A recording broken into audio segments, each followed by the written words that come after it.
మనోరూపేక్షుకోదండ పంచతన్మాత్ర సాయక. మనోరూపేక్షుకోదండ, మనస్సు అనే చెరుకు గడను తన వామహస్తంలో ధరించి ఉన్నారు అమ్మవారు. పంచతన్మాత్ర సాయక, 5 పుష్పబాణాలు చేతిలో ఉంటాయి.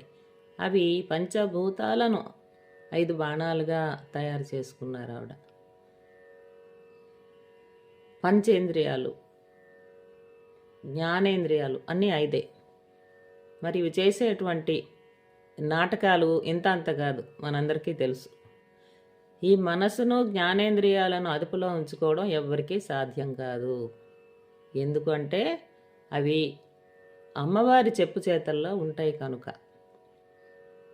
మనస్సు ఒక కోతి, ఒక స్థిరత్వం ఉండదు. అది ఎక్కడికంటే అది ప్రయాణిస్తూ ఉంటుంది. మరి ఆ మనస్సు అనేది అమ్మవారి చేతిలో ఆధీనంలో ఉంటుంది. మరి పంచభూతాలు, ఆకాశము, భూమి, అగ్ని, వాయువు, నీరు, శబ్ద స్పర్శ రూప రసగంధాలు. ఇక జ్ఞానేంద్రియాలు తీసుకున్నట్లయితే కళ్ళు, ముక్కు, నాలుక, చర్మము, చెవులు. మరి వీటికి లోబడని వాళ్ళు ఎవరున్నారు చెప్పండి? ఆఖరికి ఏనుగు, తనకి స్పర్శ అంటే చాలా ఇష్టం అంట. వేటగాడు ఏం చేస్తాడు, పెద్ద గొయ్యి తవ్వి దానిపైన ఆకులు అలములు చల్లి అటువైపు ఒక ఆడ ఏనుగు నిలబెడతాడు. దానికి ఆడ ఏనుగు దగ్గరికి వెళ్ళే స్పర్శ దానికి చాలా ఇష్టం అంట. అందుకని అలా చూస్తూ వెళ్ళిపోతూ ఆ వేటగాడి వలలో చిక్కుకుంటుంది. అలాగే చేప కూడా నెరిమాంసకు ఆశపడి గాలంలో చిక్కుకుంటుంది. లేడికి అందమైన ప్రదేశం చాలా ఇష్టం. ఈ విధంగా వెళ్ళి అది పెద్ద జంతువులకు దొరికిపోతుంది.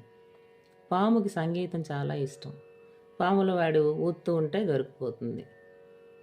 ఇక చివరికి తుమ్మెద, దానికి సువాసన ఇష్టం కనుక పద్మంలోకి వెళ్ళి చిక్కుకుంటుంది, ఆ పద్మం మూసుకుపోయేటప్పుడు. ఈ విధంగా 2 నామాలు, మనోరూపేక్షు కోదండ పంచతన్మాత్ర సాయక. మనస్సు అనే చెరుకుగడను ఎడమ చేతిలోని, కుడి చేతిలో పంచభూతాలను బాణాలుగా చేసుకొని అమ్మవారు ఉన్నారు. నిజారుణ ప్రభాపూర మజ్జద్ బ్రహ్మాండ మండల. ఉదయపు కాంతిలా ఎర్రగా ఆవిడ ప్రకాశిస్తూ ఉంటే ఆ ఎరుపు రంగులో బ్రహ్మాండమంతా ఓలలాడుతుంది. విశ్వంలోని మరి పిపీలక మొదలుకొని జ్ఞాన సంపన్నుడైన మానవుడి వరకు సర్వ జీవరాశి ఆ ఎరుపు రంగులో తేలియాడుతూ